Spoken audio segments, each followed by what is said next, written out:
Jenny Jackson's debut novel, Pineapple Street, was a New York Times bestseller and a Good Morning America book club pick. It was named a Best Book of 2023 by a slew of publications and media outlets, including Time, NPR, Town and Country, Elle, Harper's Bazaar, and the BBC. She is also vice president and executive editor at Alfred A. Knopf. This evening, she'll be joined in conversation with Lexy Bloom, editorial director at Knopf Cooks and senior editor at Alfred A. Knopf. Please welcome Jenny and Lexy to the Free Library. Hi, everyone. Thanks for coming. Hello, everyone. Can you all hear us okay? Excellent. Forgive the glasses. That's the hazard of being a book editor for 20 years. So this is such a great pleasure for me to do this event tonight because I have known Jenny for 20 years. We've worked together for this period of time, and so it is really a thrill and a joy to talk to her about her own best-selling novel. I remember very clearly when Jenny called to tell me that she'd written a novel. It was peak pandemic, and she said, "I have to tell you something." And I thought, ooh, it must be office gossip. I missed this. This will be fun. And she paused, and she said, well, I have this interesting novel in to read. And I thought, that's it? It's just a submission? And then she paused, and she laughed really nervously and said, no, that's not it. I wrote a novel. Will you read it? I read it overnight, and I was, and still am, completely in awe of the fact that you wrote not just a novel, but a hilarious, sexy, brilliantly entertaining novel.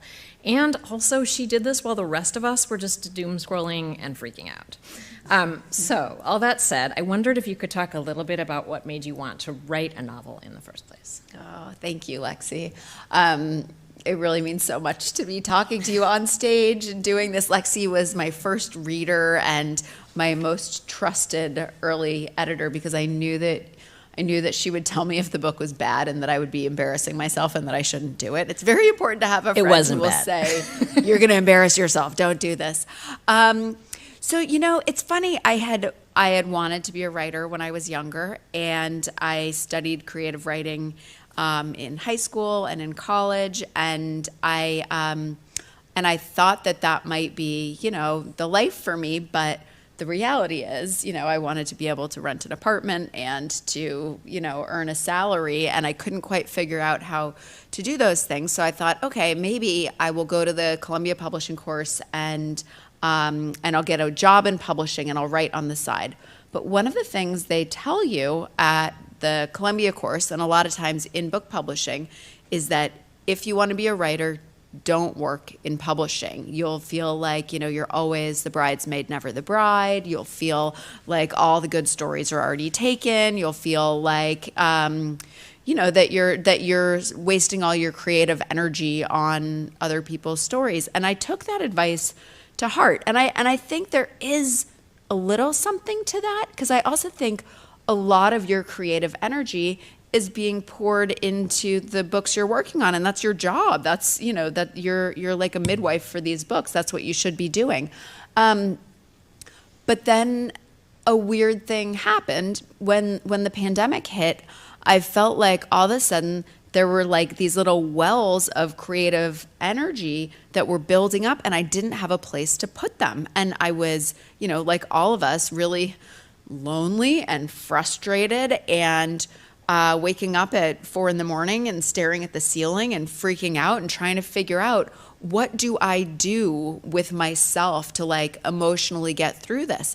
And so I started writing to have people to talk to. I started writing to have people to gossip about. It's like not a coincidence that these characters are always going to parties and dinners and they're flirting and seeing people, because I was just like, please take me away, And so for me, it was very much, it was two things. It was writing this book was a personal way to transport myself to a happier, just more enjoyable place. And then it was also a really interesting realization that the kind of creative energy that for me leads to writing is a kind of creative energy that I had more of when I wasn't going to the office every day, when I wasn't going to book readings all the time, when I wasn't meeting with writers all the time. And I think one of the really interesting things is there's been a lot of conversation over the years about whether you're an introvert or an extrovert, and obviously we all fall, it's a spectrum, we all fall somewhere on it.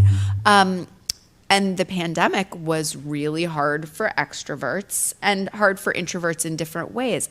But it made me realize that in addition to that like introvert extrovert thing, that there's a certain kind of energy, that creative energy, that can be also a social energy, and that I can kind of move that from one place to the other. And so these are, I think, I'm sure there are a lot of writers out here. These are really interesting things for us to learn about ourselves as we try and sort of find our most creative energies, when during the day we write the best, when we can block out times for ourselves. So that was why, the pandemic was terrible for 9 million reasons, but for one reason, it kind of worked. We were just talking about this a little bit backstage, but I don't know if everyone in this audience will know sort of when you found time to write. So can you tell people a little bit about that? Yeah, so I have 2 small children. They're now 5.5 and 8.5. So during the pandemic, they were 1.5 and 4.5. And so I wrote first thing in the morning from like 4:30 until 7, and then the kids would wake up and I would let them watch cartoons so that I could keep writing for a little while. But then we had Zoom school, I had work, I had to, get into the day. But then again, I found that in the evenings, one of my sort of magic tricks for buying more time was my kids would still take a bath together in the evenings. And so I would put them in a bath and I would fill it with bubbles, dump all the toys possible in there, pour myself a big glass of wine, and then just sit on the closed toilet lid and write while they just like pruned up for hours. They took a lot of really long baths while I was writing that book. So writers, take note. Yeah. Put your kids in the It's bath. a good option. I wondered what you were saying about the sort of creative juices and the creative process is very interesting to me. And I wondered if you could talk about, like, what was the germ for this particular story? Like, where did that come from? What was the moment when you thought, this isn't just an idea, this is actually a bigger story that I want to tell? Yeah, it's funny because I think, so it came from a few different things that were going on. One of them was that, during the pandemic, my husband and I, we live in Brooklyn Heights, and Brooklyn Heights didn't feel safe for the kids. And so we took them to Connecticut to live with my in-laws. And I have amazing in-laws, and they're good people. They're loving people. I adore them. But for any of you who have spent any amount of time, living with your in-laws, there's just like the funny things that happen when you're living with another family. And like, I always think about this one day where I saw my father-in-law getting ready to boil potatoes, but he was one by one washing them with ivory soap. And I was like, that is the weirdest thing I have ever seen. And then another day, I looked out the window and they were using a dustbuster, and they were dust busting the trees. And in fairness, there was like a very intense moth infestation at that time. I didn't know that, but I was just like, dude, I have married into a weird family, But it got me thinking about how there's so many things that my husband, who loves my parents, find really weird about our house. Like, at our house, it is considered completely polite to bring a book or a newspaper to breakfast or lunch and not talk to anyone. We all just read at meals, like sometimes at dinner too. And he sits there and he's like, are you guys fighting? Like, why isn't anyone talking to each other? So there is just this reality that even when you marry into a loving family, it's not your family of origin. And so I was thinking a lot about families of origin, about connecting, about the desire to be a part of a group that you just kind of can't be.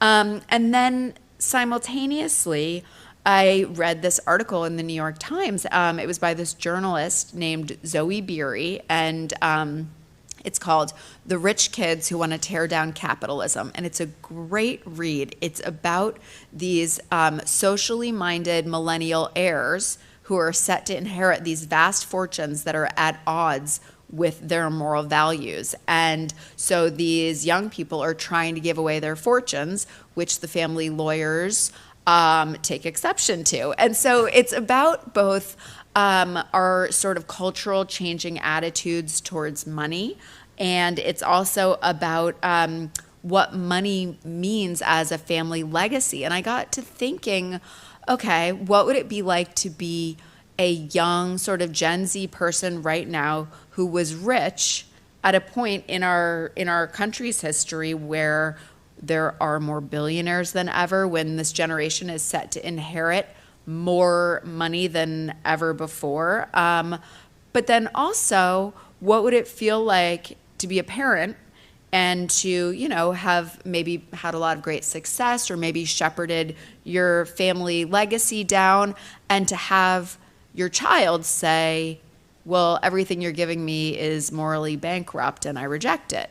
And so I was very interested in sort of looking at generational attitudes towards wealth. And so from that sort of sprung the story of Pineapple Street, which is, an outsider moving into a home with her wealthy in-laws, and a young woman who is having a moral reckoning over her privilege. So it all kind of came together from both my real life and my reading life, and snapped into this story.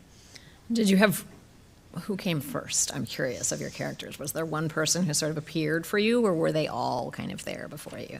I think the stranger comes to town. The old stranger comes to town was what brought me into the book. So Sasha is the character who is sort of the every woman. She's the one who I relate to the most. She has a middle class upbringing, and she marries into this family. And I think she's really one of the things that I find as a book editor, and I wonder if a lot of you find as readers, is that when you're reading a narrative with multiple points of view, you tend to kind of imprint first on the very first character who you meet. And so I always try and be really thoughtful, whether I'm helping someone else with their book or writing my own, to make the first voice the one that's going to kind of carry the reader through the story. And so Sasha came to me first because Sasha, she's an outsider looking in, and she's able to sort of see the foibles of this ridiculous family, and she's kind of the reader's guide to the strange land of the 1%. So once you knew you were writing this novel, did you suddenly walk around kind of, was everything suddenly fodder for this book that you were writing? Yes, and I was constantly taking notes, and I was constantly making voice memos. And then, my husband, Tori, makes fun of me because he says that we basically had to go on an apology tour once I had written the book, because there were just a lot of stories I stole from friends, from people at my kids' nursery school, from my husband's friends, from his cousins. I was pretty vicious. My husband likes to say that I tickle while I wound, so it's like, it's funny but mean. And so like one of my good friends was part of this auction story that's in the book. So they go to a school auction that's kind of over the top, and the stuff that's being auctioned off is, very overpriced. And one of the things is this chair, and, the students have like drawn on it with markers, and they're selling it for like $1,000. But so in real life, what happened was, it was my daughter's class had drawn on the chair, and my husband and I were like, okay, we'll bid like $80. Oh God, thank goodness somebody else is bidding more. We can back away from this. And, it started going up and up and up. And this woman, Christy, who I didn't know very well at the time, was hugely pregnant. And she sat it and she was like, oh my God, this is the first time my back has stopped hurting for months. I love this chair. And, our friends Rob and Anju were there too. And they were like, oh yeah, we bid on it, but you guys go for it. Absolutely. It's all yours. Christy's like, oh, thank goodness. So up and up and up, like more than $1,000. And then the bidding closes. Rob and Anju hadn't realized that they had ticked the auto bid box to top whatever the final bid was. So when like the auction closed, poor Christy looks at her phone and she's like, "Oh my God, honey, we didn't get it." And he's like, "Let me help you up." And she's like, "Oh," and we're like, this stinks. What kind of jerk took away a chair from a pregnant woman? And then Rob and Anju were like, "Oh, anyway, we'll see you guys later." So Rob and Anju had accidentally stolen the chair from Christy. So I put it in the book and I changed the names. But then Rob and Anju started actually being good friends with Christy and her husband. And she was like, "Jenny, we're hiding this chair in our attic and we're like super ashamed that we stole it. We just like have to tell them that we did." So anyway, it was just like one of many instances of me kind of accidentally blowing up my friend's spots while writing Pineapple Street. But sometimes the truth is funnier than fiction. Usually is. I'm going to keep that in mind with stories that we share. Yeah, I'll get permission. Maybe. In addition to just the kind of general eavesdropping on friends, did you feel like you had to do research to write this book? I did. So I actually, I knew very little about trusts and estates and how wills work and how prenups work and how any of that works. And so I had two friends who are lawyers, and they read it for me. And I tried to keep that part pretty minimal because you'd have to be a better writer than me to make that stuff like juicy fiction. So there's just a little bit of that. But one of the research, so then there were two other parts I did a lot of research on. One was Brooklyn Heights, because Brooklyn Heights is actually an incredibly interesting neighborhood. It's known as America's first suburb. It's, just across the river from Manhattan. It's the first subway stop.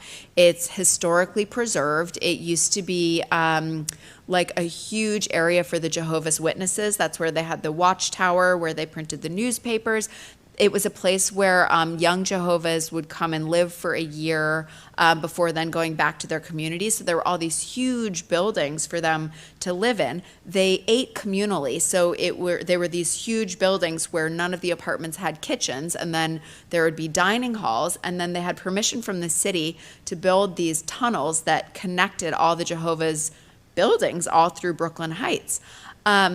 When the Jehovah's decided to divest themselves of their Brooklyn Heights property and move upstate, all of a sudden, all of these buildings went up for sale. But it was like all these apartments without kitchens that were like connected to strangers' apartments.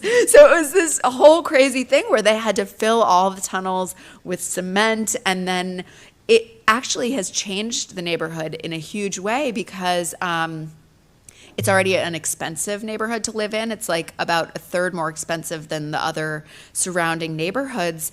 But all of a sudden, there was all this new housing stock. And so these, developers swooped in, turned them into fancy condos. And that's why all of a sudden there are a lot of hedge funders and celebrities living in Brooklyn Heights, which just makes it kind of even weirder to be sort of walking down the street and seeing, Adam Driver, who played Kylo Ren, who's like at the playground with his kid, or Amy Schumer lives there, or James Bond lives. Anyway, it's kind of a wild neighborhood. So I went crazy researching that. And then the last thing that I did a ton of research on that I got a big kick out of was the sort of aviation investment banking part of the book. So there's one character, Darlie, and she is a finance nerd, and she marries this guy, Malcolm, and together they're both just obsessed with planes, aviation, flying, and more than that, with sort of the business of flying. And this isn't something I knew a ton about. And luckily, one of my good friends is like a very serious av geek. If you're in the know, you're an av geek. And so he read draft after draft for me and really helped me kind of go crazy on making that part of the story totally accurate. And that was fun. It's fun to do the research. I think, you hear of authors who fall in love with their research and put too much of it in there. And I could see how you would want to do that because it was really fun. I was just going to ask you a question to that effect, which is, as an editor, when you're working with a writer and you see them go down that rabbit hole, has it changed how you handle that? Or do you understand it better, or do you find that you ask different questions? mean, I definitely understand it better, but I also think that it's another kill your darlings situation. I think I now have way more sympathy about, the phrase kill your darlings, where you have to just get rid of something you wrote, even though it's really wonderful, but it doesn't serve the book. I have more sympathy than ever towards kill your darlings. There were jokes in Pineapple Street, and my editor would just be like, yeah, okay, but this joke, I don't think it's funny, so you should take it out. And I would be like, okay, and I would do a draft and like slightly tweak it and be like, she's gonna like it now. And then she'd read it again and be like, again, this joke isn't really working, so can you take it out? I was like so offended. I'm like, if you didn't think it was funny, I don't really know why you're publishing this book. But it was really hard for me to kill those darlings. And I think research is similar. You've discovered these things that you find fascinating, and you've put them in the book, and you're excited to share them with people, but they don't serve the book, and so they have to go. So I get it. I really do. I get how you can just be, you get attached to something, or you like the way it sounds. The rhythms are a weird thing too that I didn't used to be as attuned to, but now sometimes there'll be a phrase that I just think it sounds really cool, and I want to keep it for that reason. Something else I noticed, and I know this about you from talking to you, that you're a great observer of details, and whether it's something that you see or something that someone's wearing or something that you've read, but something that you did so well in the book is like really build out this world of Brooklyn Heights, and also interiors, the inside of this house. What did you enjoy that process, and was that something that you sort of knew about yourself as you started to do this in writing, or was it something that you kind of discovered as the book started to unfold? I think that the house on Pineapple Street came to mean different things for all the characters, and so basically it's this limestone mansion on Pineapple Street that the Stockton family has lived in, and that the children grew up in. And now the parents have moved out, and Cord has moved in with his new wife. And, she has mixed feelings about even being there. She feels like it's full of all this junk that she's not that excited about. Meanwhile, the siblings are so emotionally attached to all the junk or antiques or beautiful things or artwork that's in this house. So they each see the house in different ways. And one of the things that I really enjoy about writing in close person third, when you rotate point of view, is that you get to see the house from each of their points of view, and you get to see what some of them love about the house, what others find, weird or dusty or gross about the house. And so the house was like a chance for me to show how they fit in with the family. I think Tilda, the mother-in-law, is one of my very, very favorite characters. She's outrageous. She's occasionally shallow. She is a bad communicator. And one of her real passions is hosting people, is throwing parties. And the house is very important to her in the way that it looks, because for her, it means something that sofa came from the governor's mansion. It means something to her that the table is presented in a certain way, and that's because for her, the way that things look is very important. I always feel like there should be, maybe there is and I don't know it, like a very long German word for books about houses, because they're their own subcategory, and there's so many great ones. One thing that I also loved, and this is particularly about Tilda, tablescapes. Tablescapes. So I didn't even know that was a word or a thing, but now I think about it. Like we hosted Thanksgiving at my house, and I was putting together our Thanksgiving table, and I was like, don't have a nice tablescape. What should I do? Did you have fun kind of playing with that concept? So much fun. So I had heard the word tablescape because a friend of mine is a designer and actually is really into tablescapes.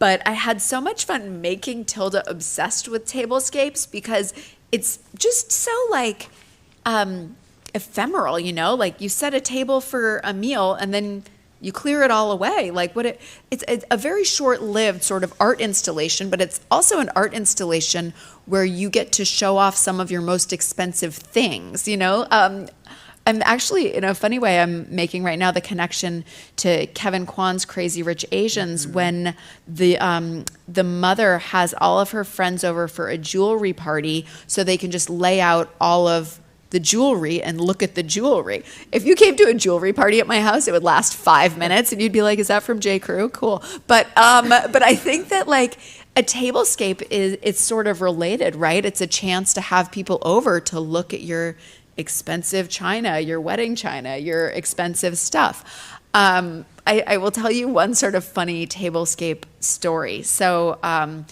my mother-in-law and I have a wonderful relationship, and she is just like a terrific person. She's also a serious person who, you know, cares passionately about the environment, who reads the newspaper back to front every day, who does not spend more than 1 second thinking about, you know, what she's going to wear or whatever. She's not Tilda at all. But the Hotchkiss Library in Connecticut hosts this fundraiser where they have authors come and people can volunteer to host a dinner party at their home for an author, and people pay for it and raises money for the library. So she very kindly said she would host a dinner for Pineapple Street to raise money for the library. And, you know, she's hosted lots of dinners before and usually, you know, puts flowers on the table, blah, blah, blah. So we walk in and there are like 6 tables and they all have like a blue tablecloth on it and nothing else. And my husband was like, Mom, did you want to get like flowers or anything? And she goes, no, I don't want anyone to think I'm Tilda. She was going to do the anti-tablescape. She was like, my tables are going to look like crap. And there's a reason for that. So you mentioned Kevin Kwan, and I wanted to talk a little bit about, Kevin is one of the amazing writers who Jenny edits, amongst many. As an editor and as your colleague, I am very curious to know how being a writer has affected the way that you do your job. Like, what are some of the things that you now do differently? And what are things that you thought about as a writer, like letting your editorial role inform that? And now, what are things that you do as an editor, sort of with your writers, that you might not have done before? Yeah.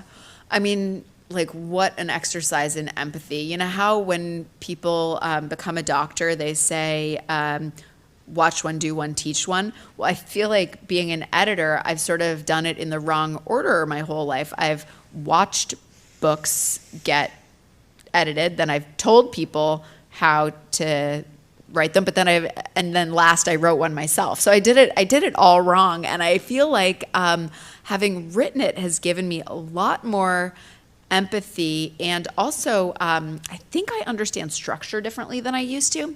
In terms of the empathy piece of it, I will say that I have writers who I work with who I love, love, love, love, and who absolutely hate revision. So I work with this amazing, amazing guy. His name's Peter Heller. He wrote The Dog Stars and The Painter, and he's just a magnificent writer. He hates revising. And I'll be like, oh my God, Peter, amazing first draft.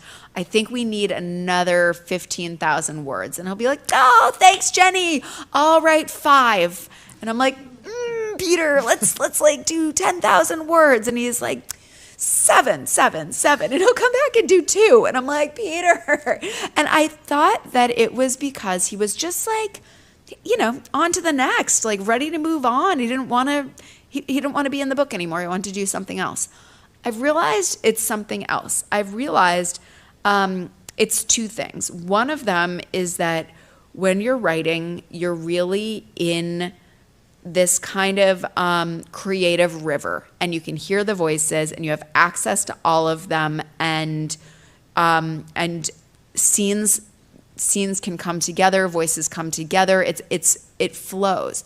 When you're done working on a book and you've stepped out of it for a while, you kind of lose the river, and it's really hard to find your way back in. And when I was trying to write new scenes for Pineapple Street, it took me a long time to find the voice again, which seems nuts. Like, I wrote it, it was my voice, but I had a really hard time finding it again, and I think that might be something that happens to people. And then the other really was like, I was just scared that once I started pulling threads, I was going to unravel and break my book. I was like, I feel like it was a balancing act to get a first draft, and I just was scared that I wasn't going to be able to fix it. So I have a lot more sort of empathy for my writers, and I think that makes me want to help them, just with the ones who need it, better, more precise roadmaps for revisions so that they don't feel like, so scared about pulling those threads.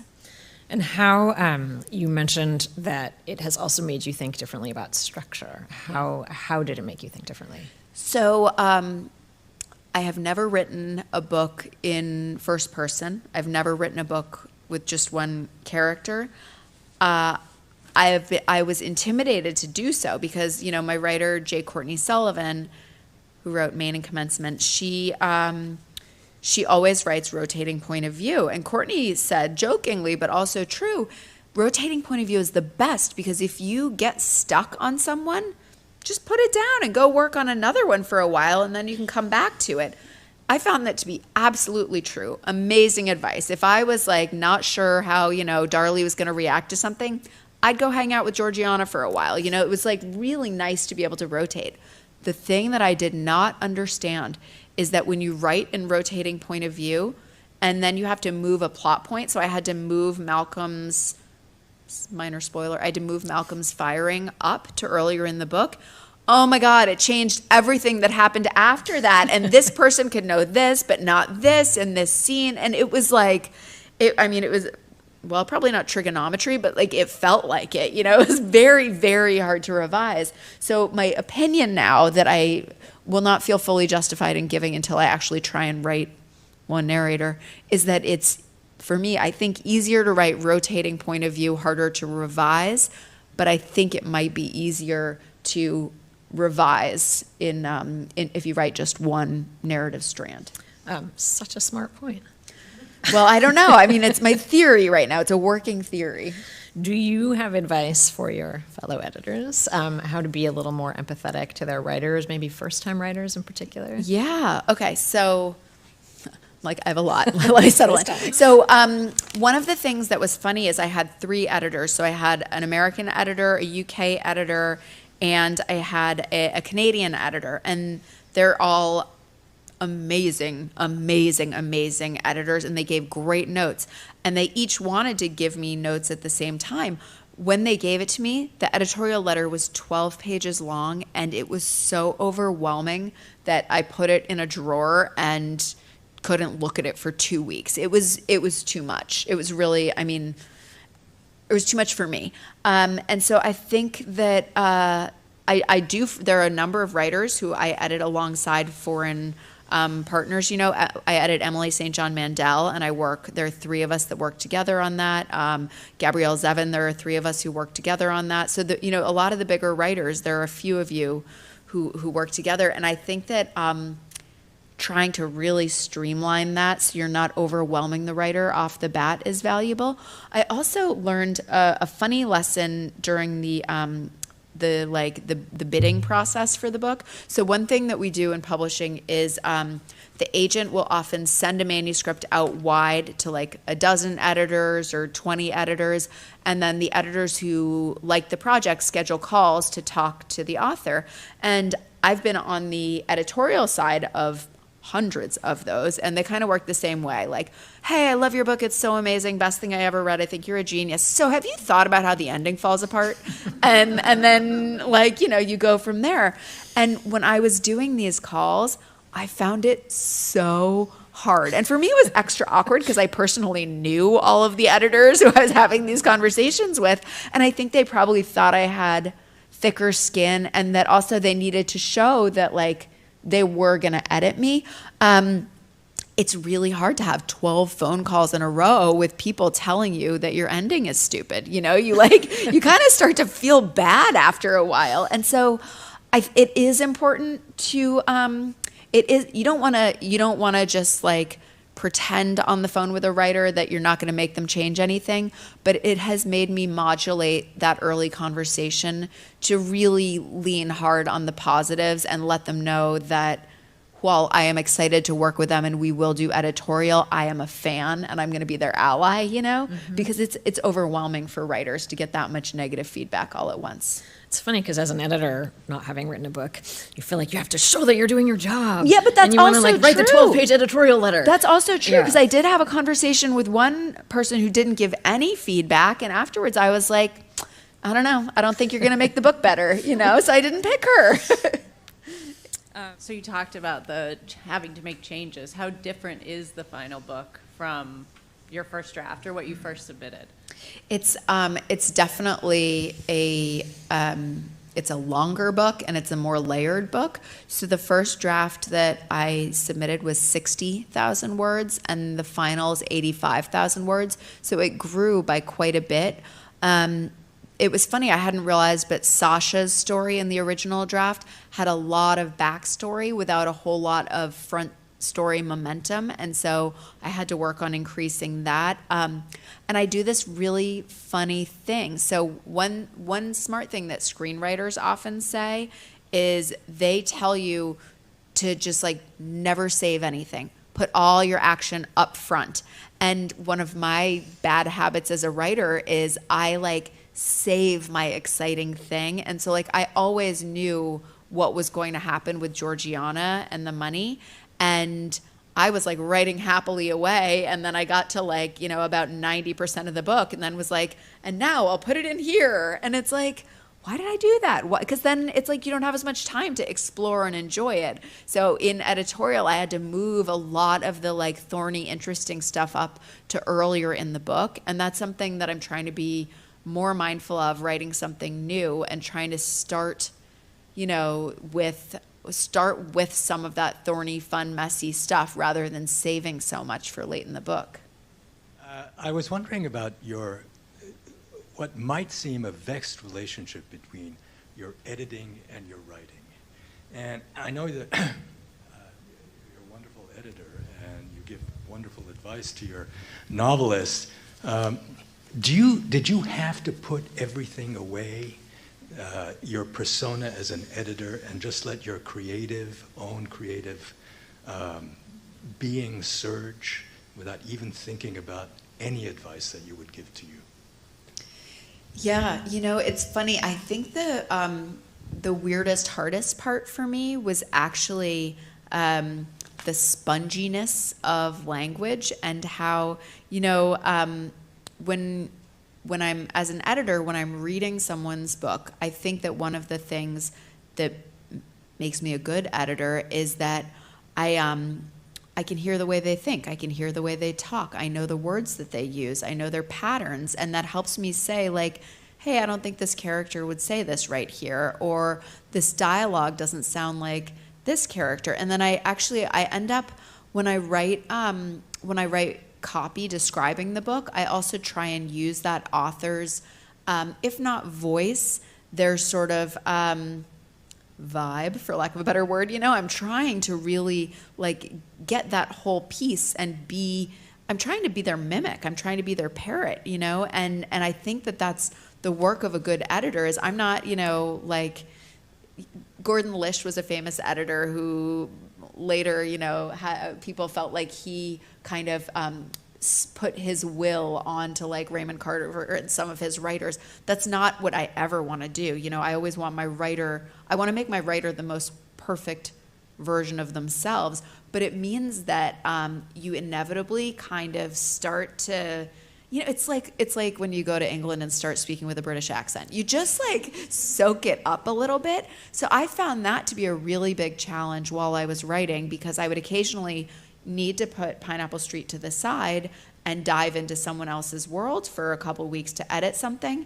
And then I would come out of that world and I'd be trying to go back into Pineapple Street, but all of a sudden I'd be still having somebody else's words and language and world in my head a little bit. And so I felt like that was something that I had to be really aware of, just to try and kind of I joked about wanting to Windex my brain and just kind of clean it out a bit in between. But what it really practically meant was taking a little time and then rereading my book from the beginning to get the voice back before going back into it. But that to me was, it was less the inner critic, who, you know, she's around, but she's always bothering me. It was more the voice and the sort of catchiness of voices. Inclusive of soliciting blurbs, were you nervous about your writers reading the book? Oh, yeah, definitely. I felt, it felt really awkward, to be honest. Like, my editors wanted me to ask my writers for quotes, and I felt there's like a huge conflict of interest there, right? Like, I literally pay them. On the other hand, the whole blurb game is so gross and already such a conflict of interest. And I mean, it's so rare for a blurb ever to land just from, you know, just like pure, I read this, I liked this. So I found it very, very awkward. When it came to writers reading it, I didn't feel nervous, but it was funny because I think like I really enjoy working with a wide range of writers, you know, from super literary, maybe like genre sci-fi adjacent, all the way to sort of book club fiction, all the way, you know, like a really kind of big range. And so I didn't necessarily think my book was going to be for everybody. And I was really touched, the ones who did read it and talked to me about it. And it was really fun. And but it was also so bizarre too. Like, oh, I read your books, now you read my book. Like, that's so weird, you know? So it was very weird. But I felt so lucky because my writers are awesome, good people. I don't have a single rotten apple in the bunch. And so it turned out to be a great experience. But yeah, I was super nervous. And I think watching your writers come out for you was so great. really I think cool. that all of us who know you loved to see this support from all of them.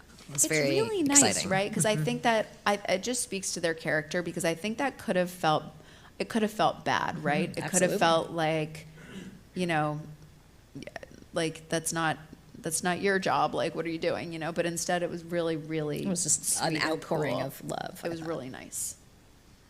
I thought I read that your book was going to be turned into a television show or a movie. Is that the case? And how difficult is that for you? So it has been optioned for television. And they say the average amount of time for it to get from book to TV show is 5 years. So I'm exercising patience. The writer's strike definitely slowed things down, but now it's back, quote unquote, in development. So we'll see. I mean, I think it requires a lot of letting go. You have a choice, right? Like some people invite you to be a writer on it and to write the script. I've never written a script before. I have a busy day job as a book editor, and I don't know if I know how to write a script. And so I thought that would probably be like a bad decision on my part. I thought it would be like more likely to be made if I let a professional do it. But with that comes a little bit of like letting go, you know, like what if they make something bad? But right now I'm just trusting the process and hoping for the best. Do you have a dream cast? Are there people who you're like, if that person played Sasha? I basically just want Meryl Streep to play all the characters. Anybody else?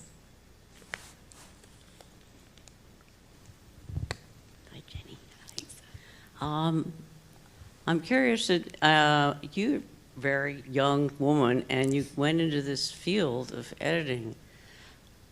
Were you ever intimidated by a writer that came through the door?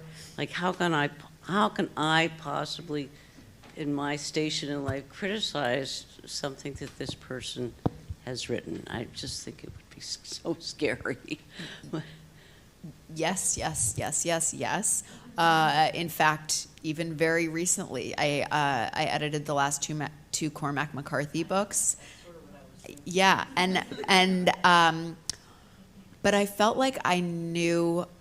So I did a lot of research and talked to his previous editors before anything, just to say like, all right, what do I absolutely not do? What is they're like, do not tell him to start using more commas. I'm like, okay, I'm definitely not going to do that.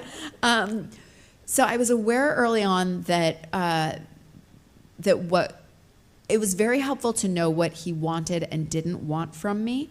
And I think when you're working with a writer of that stature, you just, you're not there to tell them, oh, this character wasn't believable, or, oh, I thought this part was boring. Your job instead turns into something a little more like a continuity editor, and that's what he wanted from me. He wanted me to say, because this is, it was really complicated. There are 2 books in this series. One is called The Passenger, and one is called Stella Maris, and they were released a month apart, and the books are in dialogue with one another. So one is about the brother, one is about the sister, and the timeline, I won't give too much away, but the timeline's a little funny.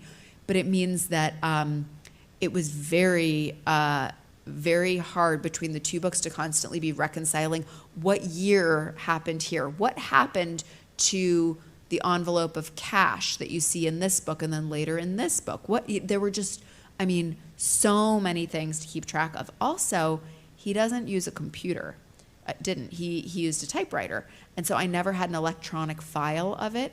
And so when you're doing that kind of like continuity editing and you can't Control F find, you're just sitting there like combing through piles and piles of paper trying to be like, I swear there was like a missing violin somewhere in here, So it was really, really hard.